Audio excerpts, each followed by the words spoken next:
आज वेस्ट बंगाल के ऊपर 5.87 लाख करोड़ का कर्जा है, जो कर्जा साल 2011 में 1.97 लाख करोड़ का था। और आज अगर आप बंगाल का डेट पर कैपिटा देखो तो वो है ₹60,000। डेट पर कैपिटा का मतलब होता है कि आखिर सरकार ने उस स्टेट के हर एक आदमी के सर पर कितना कर्जा उठा रखा है। लेकिन सवाल ये कि क्या इतना कर्जा उठाने के बाद भी बंगाल की हालत में कोई सुधार आया? साल 2011 से लेकर 2020 के बीच में बंगाल का per capita annual growth rate था 4.2%, जो कि नेशनल एवरेज 5.2 से काफी कम है। इसके बाद अगर हम नेशनल सैंपल सर्वे की रिपोर्ट को देखें तो साल 2011 से लेकर 2020 के बीच में बंगाल की अर्बन हाउस होल्ड इनकम की ग्रोथ थी 3.7%, जो कि इंडिया की एवरेज 4.7% से काफी कम है। जो मजेदार बात है वो ये है कि बंगाल हमेशा से ऐसा नहीं था। यहाँ तक कि आजादी के समय पर इंडिया की टोटल 10% पॉपुलेशन सिर्फ बंगाल में रहती थी और बंगाल के अंदर हमारे पूरे भारत की 20% इंडस्ट्रीज हुआ करती थी। पर फिर इंडिपेंडेंस के बाद बंगाल में ऐसा क्या हुआ कि एक जमाने में सबसे ताकतवर स्टेट आज इतनी बुरी तरीके से कर्जे में डूब रहा है? तो देखो, इस चीज को समझने के लिए हमें सबसे पहले बंगाल की हिस्ट्री को समझना होगा। बंगाल या बांग्ला, ये जो वर्ड है ये आता है एंशिएंट किंगडम बांगा से, जिसके रेफरेंसेस आपको आज भी हमारे पुराने संस्कृत लिटरेचर्स में मिल जाएंगे। और अगर इसकी अर्ली हिस्ट्री की बात करें तो ये पूरा का पूरा एम्पायर मौर्यन किंगडम के अंडर आता था। लेकिन मौर्यन साम्राज्य के डाउनफॉल के बाद इस पूरे किंगडम का कंट्रोल आता है गुप्ता एम्पायर के अंडर। उसके बाद ये शिफ्ट होता है पाला डायनेस्टी के हाथ में और 13th सेंचुरी से लेकर 18th सेंचुरी तक ये पूरा का पूरा बंगाल एरिया मुगल एम्पायर के अंडर आता था। अब मुगल एम्पायर के अंडर जब बंगाल था तो वो पूरे इंडियन सब कॉन्टिनेंट का सबसे ज्यादा पैसे कमाने वाला स्टेट था।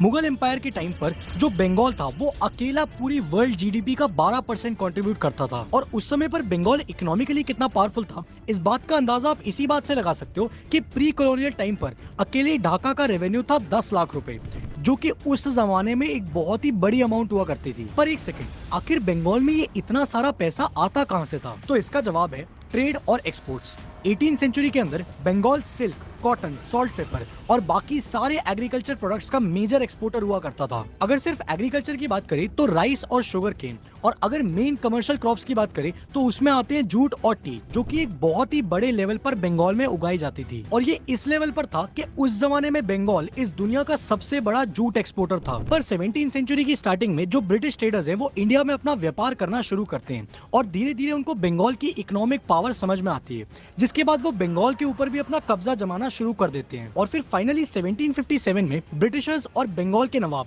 सिराज उद दौला के बीच में बैटल ऑफ प्लासी होती है, जिसके बाद ब्रिटिशर्स इस बैटल को जीतते हैं और वो बंगाल पर कब्जा जमा लेते हैं। और यहीं से शुरू होती है बंगाल को एक्सप्लॉइट करने की कहानी, क्योंकि अगले 200 साल तक ब्रिटिशर्स बुरी तरीके से बंगाल को एक्सप्लॉइट करते हैं। मगर यहाँ पर एक चीज अच्छी होती है, इस पूरे टाइम पर जो बंगाल के अंदर का इंफ्रास्ट्रक्चर है और इंडस्ट्रीज है उनको बहुत ही ज्यादा तेजी से डेवलप किया गया। क्यों? क्योंकि बंगाल ट्रेडिंग का मेजर हब हुआ करता था। बंगाल में सबसे ज्यादा रेलवे लाइंस बनाई गई, रोड्स बनाई गई और यहाँ तक कि पोर्ट्स को भी अच्छे तरीके से डेवलप किया गया। लेकिन क्या ये सब कुछ बंगाल के लिए किया जा रहा था? बिल्कुल भी नहीं, बल्कि ये सब तो इसलिए किया जा रहा था ताकि बंगाल को और ज्यादा तेजी से लूटा जा सके। उस जमाने में बंगाल का कॉटन, जूट और सिल्क, इन 3 प्रोडक्ट्स को ब्रिटिशर्स अपनी फैक्ट्रीज में भेजते थे एज रॉ मटेरियल्स, ताकि उनकी फैक्ट्रीज इकोनॉमिकली ग्रो कर पाए और उनकी इकोनॉमी को फायदा हो, ना कि बंगाल को। और इसीलिए ब्रिटिशर्स ने इन रॉ मटेरियल्स को तेजी से ट्रांसपोर्ट करने के लिए बंगाल के इंफ्रास्ट्रक्चर के ऊपर पैसे खर्च करने शुरू करे थे। ये सब करना ब्रिटिशर्स के लिए कितना जरूरी था, इस बात का अंदाजा आप इसी बात से लगा सकते हो कि उस टाइम पर जो कैलकाटा का पोर्ट हुआ करता था वो ब्रिटिश इंडिया का लार्जेस्ट सी पोर्ट था। और सिर्फ इतना ही नहीं, उस जमाने में इस पोर्ट के थ्रू इंडिया टू ब्रिटेन इतना माल भेजा गया कि 19th और 20th सेंचुरी का ये दुनिया का सबसे बिजिएस्ट पोर्ट था। और यही कारण है कि बंगाल को आजादी के टाइम पर पूरे इंडिया के कंपैरिजन में सबसे ज्यादा अच्छा इंफ्रास्ट्रक्चर और साथ ही साथ बहुत सारी एस्टैब्लिश्ड इंडस्ट्रीज ऑलरेडी मिल चुकी थी। मगर एक चीज थी जो तब भी और आज भी हमारे देश की एक बहुत बड़ी प्रॉब्लम है, और उस प्रॉब्लम का नाम है मेडिकल डेट पॉवर्टी। हम में से बहुत सारे लोग अच्छे फाइनेंशियल बैकग्राउंड से आते हैं,